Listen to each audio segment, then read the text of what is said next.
बिस्मिल्लाहिर्रहमानिर्रहीम। आज का जो हमारा टॉपिक है ये चैप्टर नंबर 5 है, बिजनेस स्टैटिस्टिक्स आईकॉम पार्ट 2 का। और बहुत आसान सा छोटा सा ये चैप्टर है और स्पेशली इसके अंदर से कोई लॉन्ग क्वेश्चन ऐसा सच नहीं आता, लेकिन शॉर्ट डेफिनेशन और एमसीक्यूज का पोर्शन इसमें से काफ़ी हद तक जो है वो लिया जाता है बोर्ड में। तो इसलिए ये इंट्रोडक्टरी किस्म की बिल्कुल शॉर्ट और बिल्कुल बेसिक किस्म के लेक्चर्स होंगे जो बिल्कुल आसानी से आपको समझ आएंगे।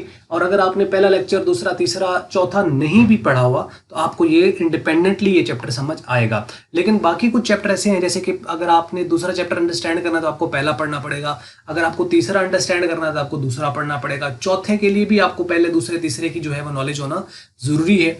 तो ये एक इंडिपेंडेंट एक सेट के ऊपर है। वैसे तो ये बहुत डिटेल में और उसके ऊपर बहुत ज़्यादा रिसर्च है, क्योंकि सेट थ्योरी जो है ये एक अपने आप में पूरा एक सब्जेक्ट है।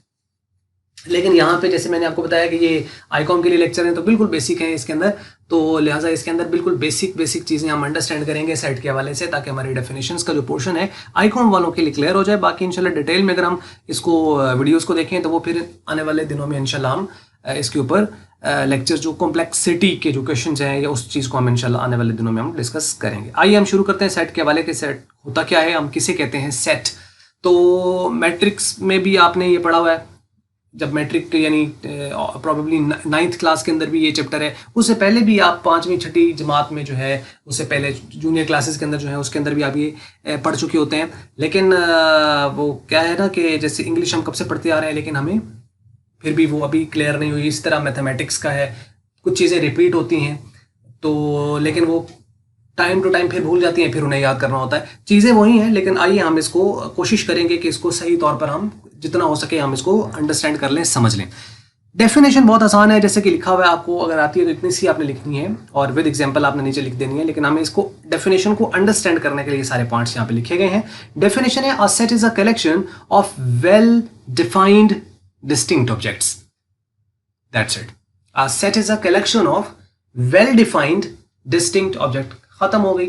और उसके बाद हम इसकी मिसाल लिख देंगे, यानी सेट की कोई सा भी नाम लिख के और आगे सेट जो भी है उसको लिख दिया तो कहानी खत्म हो गई। हम नॉर्मली ऐसे ही करते हैं और इतना ही पढ़ाया जाता है, इतना ही सिखाया जाता है। लेकिन हमें इस चीज का, जो कि मैंने ये बोल्ड किए हुए हैं, well defined and the distinct object, distincts और वेल डिफाइंड, इसको हमें अंडरस्टैंड करना है ताकि हमें सेट की समझ आए कि हम एक्चुअल में सेट कहते किसको हैं। तो set is a collection of, हाँ ये कलेक्शन तो है, ये ग्रुप है, ठीक है, और लेकिन ये वेल डिफाइंड डिस्टिंक्ट ऑब्जेक्ट होने चाहिए। ऑब्जेक्ट से मुराद उसके एलिमेंट है, कलेक्शन से मुराद कोई भी उसका ग्रुप है। और लेकिन ये कलेक्शन और ग्रुप जो है ऐसे एलिमेंट्स का हो, खाली ग्रुप, खाली कलेक्शन ऑफ ऑब्जेक्ट्स जो होता है वो सेट नहीं होता कि हम कहते हैं set is a collection of objects. That's wrong. A collection of well defined distinct objects, that is the set. अब हम देखते हैं कि जी वेल डिफाइंड से क्या मुराद है। वो बात कर रहे हैं कि well defined means that it must be proper not वेग वाइल, यानी ये प्रॉपर होना चाहिए, ऐसा ना हो कि जिसकी कोई समझ ही ना आए, जो कोई भी मीनिंग दे सकता है। ये एक प्रॉपर मीनिंग के साथ हो, जिसकी परफेक्ट एक मीनिंग आए, ताकि क्लियर कट डायरेक्शन और इसके अंदर कंफ्यूजन नाम की कोई चीज ना हो। अब इससे क्या मुराद है, आगे एग्जांपल आ रही है, उससे आपको मजीद क्लैरिफाई होगा। कहते हैं while the distinct objects means that it must have unique elements, यानी एक जो सेट आपके पास दिया गया है उसके अंदर यूनिक एलिमेंट होने चाहिए। यूनिकनेस कब आती है, जब उस जैसा कोई ना हो। देख, वो कहते हैं ना कि यूनिक, यूनिकर, यूनिकेस्ट नहीं होता, लेकिन गुड, बेटर, बेस्ट होता है। यानी गुड, बेटर, बेस्ट तो होता है, लेकिन यूनिक का यूनिकर, यूनिकेस्ट नहीं होता। यूनिक होता ही अकेला है, तो इसलिए उसका कोई कंपैरिजन ही नहीं है, तो यूनिकर भी नहीं बनेगा, यूनिकेस्ट भी नहीं बनेगा। तो इसलिए यूनिक, यूनिकर, यूनिकेस्ट नहीं होता, गुड, बेटर, बेस्ट होता है। तो ये यूनिक होना चाहिए, मतलब अपने आप में सिर्फ एक होना चाहिए, अकेला होना चाहिए। Following will not be called sets. Sets का तो हमें पढ़ाया जाता है कि जी ये सेट्स हैं, लेकिन हमें ये नहीं पढ़ाया जाता कि सेट्स कौन से नहीं हैं। अब पहले हम देखेंगे कि सेट कौन कौन से को हम सेट नहीं कह सकते, और नहीं कहते तो क्यों नहीं कहते। जैसे यहाँ पे लिखा हुआ है set of 5 intelligent students in class. अब कह तो दिया है उसको सेट, लेकिन ये सेट है नहीं कि set of 5 intelligent students in class. अब यहाँ पे गलती कहाँ पर है, set of 5 students in class होता तो ये सेट था, लेकिन जब ये कह दिया कि set of 5 intelligent students in the class, तो ये आपने जो एडजेक्टिव आपने यूज कर दिया है स्टूडेंट से पहले, इसने उसको सेट की डेफिनेशन से बाहर फेंक दिया है। अब कैसे, क्योंकि जो इंटेलिजेंस है, इसको आप डिफाइन नहीं कर सकते कि इंटेलिजेंस क्या होती है। मतलब हो सकता है कि हम किसी को इंटेलिजेंट कहते हो और जब दूसरा बंदा उसको देखे तो वो कहे कि यार ये तो इसका तो IQ लेवल ही 0 है, ये तो कोई इंटेलिजेंस, इसमें कौन सी इंटेलिजेंस वाली बात है। बच्चा अपने माँ बाप को, अब वो पता है ना, हर एक को प्यारा लगता है, लेकिन वो दूसरे को प्यारा नहीं लगता। माँ को अपना बच्चा काला हो, उसका नाक फीना हो, जिस तरह का मर्जी हो, यानी वो जैसा भी है, वो माँ के लिए तो बहुत प्यारा होता है ना, लेकिन दूसरों को फिर वो, अब वो पता ही है। एनी हाउ, मतलब ये इस तरह करके है। तो मतलब लवली, इंटेलिजेंट, इस तरह की जो चीज़ें हैं ये एक पर्सन के लिए हो सकती हैं, दूसरे पर्सन के लिए नहीं। लेकिन वन, अगर हम कहें वन, तो वन मेरे लिए भी वन है, आपके लिए भी वन है। टू मेरे लिए भी टू है, मैं भी अंडरस्टैंड करता हूँ, आपके लिए भी टू अंडरस्टैंड करते हैं। छोटे बच्चा है, उसको भी 2 पढ़ा दिया जाए तो उसके सामने कोई सी भी आप चीज़ें रख दें, 2 टॉफ़ी रख दें तब भी वो काउंट कर लेगा 2 है। आप उसके सामने 2 टॉयज़ रख दें, काउंट कर लेगा 2 है। 2 मोबाइल रख दें, काउंट कर लेगा 2 है। कोई भी चीज़ आप ग्लास रख दें उसके सामने तो वो काउंट कर लेगा कि 2 है। तो मैं 2 हर जगह 2 है, ठीक है। तो इसी वजह से 2 + 2 4 होता है पूरी दुनिया के अंदर। वो अलग बात है कि 2 + 2 = 5, सिनर्जी प्रिंसिपल वाले कहते हैं कि 5 हो जाता है, लेकिन यानी टीम वर्क। तो खैर बात दूसरी तरफ निकल जाएगी। तो कहने का मकसद है कि इंटेलिजेंस जो है इसको हम डिफाइन नहीं कर पाते, इसलिए यहाँ पे जैसे लिखा हुआ है कि how can you quantify intelligence. आप क्वांटिफाई कर सकते हैं इंटेलिजेंस को, इंटेलिजेंस को क्वांटिफाई नहीं किया जा सकता। वो अलग बात है कि हम पेपर्स वगैरह चेक करते तो हम इंटेलिजेंस लेवल को क्वांटिफाई करने की कोशिश करते हैं नंबरों में। लेकिन आपने अक्सर नोट किया होगा कि जिनके बहुत अच्छे मार्क्स होते हैं वो भी चलो एडजस्ट हो जाते हैं, लेकिन जिनके बेचारों के नहीं आते वो भी बड़ी अच्छी जगह पोस्ट पे एडजस्ट हो जाते हैं। तो मीन्स कि इसका कोई खास ताल्लुक नहीं है इंटेलिजेंस के साथ। बाज़ दफ़ा जो है वो अनपढ़ लोग बहुत इंटेलिजेंस होते हैं और बाज़ दफ़ा बहुत पढ़े पढ़े लिखे जो हैं वो लोग वो बीच में चवल मार जाते हैं। तो ये हकीकत है। तो एनी हाउ इंटेलिजेंस जो है इसको हम चूँकि मेजर नहीं कर सकते और इसका कोई एक स्टैंडर्ड नहीं है, लिहाजा इंटेलिजेंट स्टूडेंट्स कहा जाए तो इस तरह करके फिर हम उसको नहीं माप सकते। Set of the lovely flowers, अब ये देखो lovely, lovely set of flowers होता, सेट ऑफ 5 फ्लावर्स, ठीक है। तो वो हम चलो फूल हैं उसको देखा जा सकता है, लेकिन लवली फ्लावर्स अगर हम कहें तो लवली जो है ये एक वर्ड है जो कि प्रॉपरली डिफाइंड नहीं किया जा सकता। हम लवली किसको कहते हैं, हो सकता है एक के लिए वो लवली हो, दूसरे के लिए वो अगली हो। तो दैट माइट बी, कोई चीज़ हो सकती है, कोई भी चीज़ हो सकती है कि एक चीज़ जो है एक बंदे को तो बहुत अच्छी लगती है, दूसरे बंदे को वो अच्छी नहीं लगती। एक टेस्ट होता है किसी चीज़ का। तो एक ही चीज़ है, एक बंदे ने खाई उसको टेस्ट बहुत अच्छा लगा, दूसरा बंदा उसको खाता है वो टेस्ट फारिग लगता है। तो एक बंदा कोई चीज़ मशरूब है, कोई भी चीज़ है, कोई ड्रिंक है वो पीता है, उसको एक अच्छा लगता है, दूसरे को नहीं अच्छा लगता। तो ये बिहेवियर्स हैं और ये वेरी करते हैं, लिहाजा इनका सेट नहीं बन सकता क्योंकि ये वेल डिफाइंड नहीं है। उसके बाद आता है set of the beautiful chairs. तो अब ब्यूटीफुल चेयर एक के लिए ब्यूटीफुल हो सकती है, दूसरा कहता है इसमें क्या ब्यूटी है, इससे तो ये ब्यूटी है। वो कहता है अच्छा इसमें अगर ब्यूटी नहीं है तो फिर उसमें क्या ब्यूटी है। मीन्स के दोनों का आइडिया, देखने का नज़रिया हर एक का अपने अपने हिसाब से अलग हो सकता है। तो इसको चूंकि ब्यूटी को हम डिफाइन नहीं कर सकते, for all it may not be beautiful, इस वजह से ये भी सेट नहीं होगा। सेट ऑफ फास्ट कार, अभी हम फास्ट की बात करते हैं तो एक के लिए जो है वो फास्ट कोई भी चीज़ हो सकती है, और लेकिन दूसरा बंदा के लिए वो कहेगा इसमें कौन सी फास्ट है, इससे तो ये वाली फास्ट है, इससे तो ये वाली फास्ट, उसके लिए उससे ऊपर फास्ट है, ठीक है। तो मतलब क्या है कि ये हम नहीं कह सकते कि फास्ट किस चीज़ को हम कह रहे हैं। तो fast car for someone may be slow for the others, एक के लिए फास्ट है और दूसरे के लिए कहेगा कि ये तो स्लो है। तो फास्ट जो है ये एक एडजेक्टिव है, मीन्स कि ये इसको नहीं क्वालिफाई नहीं करेगा। सेट ऑफ यंग सिंगर्स, अब यंग क्या है, अब हम most of the actors are above 50 but most of the people think that they are the young people, they are the young actors and actress as well.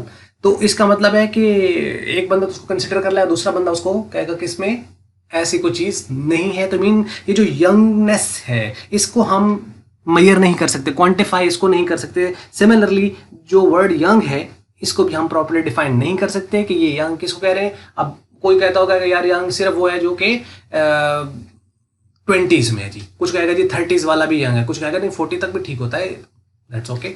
तो ये भी हम properly define नहीं कर सकते। इसी तरीके से set of the difficult problems, जब हम क्वेश्चन की बात करते हैं बहुत मुश्किल सवाल आया या बहुत आसान सवाल आया, जैसे नीचे लिखा हुआ set of the easy question, it means कि ये डिफिकल्टी एंड इजीनेस कुछ नहीं होता, एक ही क्वेश्चन एक बच्चा कर आया है, उसने कहा यार बड़ा आसान पेपर है, और एक बंदा करके हो यार बहुत मुश्किल था यार। इसका मतलब क्या हुआ कि दोनों को एक ही पेपर आया, लेकिन एक कह रहा है बहुत आसान है, एक कह रहा है बहुत मुश्किल है। इसका मतलब ये हुआ कि दोनों के लिए पर्सपेक्टिव अलग अलग है, उसके लिए और है और आपके लिए और है। तो ये डिफिकल्टी ईजीनेस जो है ये प्रॉपरली चूंकि डिफाइन नहीं की जा सकती, लिहाजा इसका भी जो सेट होगा, set of the difficult problem, set of the easy questions, ये वाला भी सेट नहीं कहलाएगा। तो उम्मीद है कि आपको ये बात समझ लग गई होगी कि वेल डिफाइंड का यहाँ पर क्या मतलब है। उसके बाद आ जाते हैं डिस्टिंक्ट ऑब्जेक्ट्स। डिस्टिंक्ट ऑब्जेक्ट को समझने के लिए यहाँ पे देखिए वो कहता है ए इज इक्वल टू, सेट आपके पास लिखा हुआ है, इसको ये ए एक सेट है जिसके बाद हम करली ब्रैकेट्स वगैरह यूज करते हैं सेट को लिखने के लिए, और इसके अंदर हम जो भी एलिमेंट्स होते हैं उसको कॉमा से सेपरेट करके लिख देते हैं। तो जैसे 1,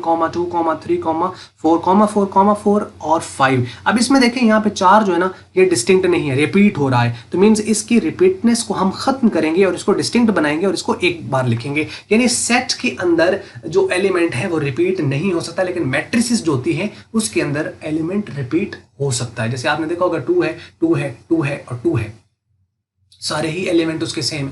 0 0 पे भी सारे हो सकते हैं, जिसको हम नल मैट्रिक्स कहते हैं। तो यानी मैट्रिक्स जो है उसके अंदर एलिमेंट रिपीट हो सकता है और यहाँ सेट के अंदर एलिमेंट रिपीट नहीं होता। यहाँ पे डिस्टिंक्ट होने चाहिए, मीन ना तो 2 2 बार आए, ना 3 2 बार आए, ना 1 2 बार आए, ना 5 2 बार आए, कोई भी एलिमेंट 2 बार ना आए। तो thus no repetition is allowed, that's mean distinction. Distinct कहते हैं ना, नुमाया डिस्टिंक्ट, तो नुमाया होनी चाहिए, मीन्स के यूनिकनेस होनी चाहिए। तो अब आपको ये बात प्रॉपर्ली शायद समझ आ जाए कि set is a collection of well defined and distinct object, और अब आप इसको बता सकते हैं। तो मीन्स के ये एक सेट है क्योंकि इसके अंदर एक तो 1 प्रॉपर्ली डिफाइन है, 2 डिफाइंड है, 3 डिफाइंड है, 4 5 प्रॉपर्ली डिफाइंड है, वेल डिफाइंड है और डिस्टिंक्ट भी है। लिहाजा इसको हम कहेंगे कि ये एक सेट है। पहले 5 नेचुरल नंबर का ये सेट है। असल में 1 नेचुरल नंबर होता है, 2 नेचुरल नंबर होता है, 3 4 5, फर्स्ट 5 नेचुरल नंबर का ये एक सेट है। अब आ जाइए इसके एलिमेंट्स के ऊपर, और वो बात करता है एलिमेंट क्या होता है। Member of a set are called its elements, यानी उसके मेंबर्स होते हैं, यानी जो उसके अंदर ये जो 1 2 3 4 लिखे हुए थे ये इसके मेंबर हैं, ये इसके एलिमेंट्स हैं। A set is a denoted by the capital letters A B C, capital letter से उसका नाम को डिनोट करते हैं, but the elements are represented by the small letters A B C, यानी स्मॉल लेटर से हम उसके एलिमेंट्स को डिनोट करेंगे, और जो कैपिटल A B C है इससे हम उसको सेट को नाम को डिनोट करेंगे। Name of any set can be written by any alphabet except U और S which are reserved for the universal set। अब आप सेट को कोई भी नाम दे सकते हैं सिवाय U और S के। U और S आपने सिर्फ उस सेट को देना है जो या तो यूनिवर्सल सेट है या वो सैंपल स्पेस उसको कहते हैं। तो मीन्स के यूनिवर्सल सेट जो होगा उसको हम कहेंगे। तो U से मुराद यूनिवर्सल सेट और S से मुराद प्रोबेबिलिटी में इसी सेट का नाम होता है सैंपल स्पेस। सैंपल स्पेस, इस वजह से इसको S कहा जाता है, sample space.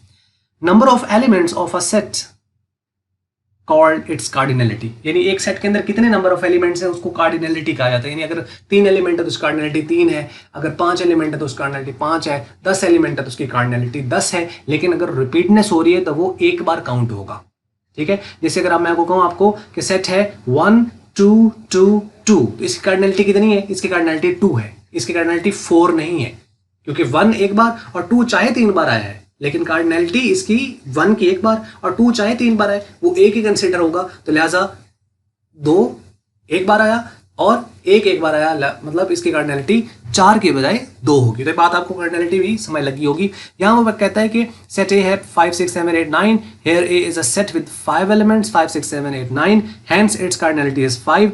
we can write above cardinality by the symbol cardinality of A is equal to 5। अच्छा, मैट्रिक्स में इसको डिटर्मिनेंट कहते हैं या इसको मॉड भी समटाइम कहा जाता है, मॉड ऑफ ए तो इज इक्वल टू 5। तो यहाँ पे इसको हम सेट के अंदर इसको हम कार्डिनलिटी कहते हैं। मीन्स के वहाँ पे इसका नाम और है, हालांकि सिंबल यही है, सेम सारा कुछ नजर आ रहा है, लेकिन नाम इसका बदल जाता है। आपको पता है सब्जेक्ट टू सब्जेक्ट जो है वो फील्ड के अंदर जाते हुए नाम बदल जाते हैं, या एक ही पर्टिकुलर सब्जेक्ट के अंदर एक चैप्टर में उसका नाम कुछ और है, दूसरे के अंदर कुछ और हो सकता है। तो ये बात है यहाँ तक। तो इसमें हमने इस लेक्चर में क्या सीखा, सेट की डेफिनेशन देखी, वेल डिफाइंड को देखा, डिस्टिंक्ट को देखा, कार्डिनलिटी को देखा और इसके एलिमेंट्स को देखा। तो आपको इस हवाले से 5 छोटे छोटे पॉइंट्स जो हैं उम्मीद है समझ आ गए होंगे। और अगर आपको ये वीडियो मल्टीपीडिया की अच्छी लगी तो फिर आप इसको लाइक कर लें, शेयर कर लें दूसरों के साथ। अगर आपको अच्छी नहीं लगी तो फिर डिसलाइक जरूर करें। और वीडियो देखने का बहुत शुक्रिया।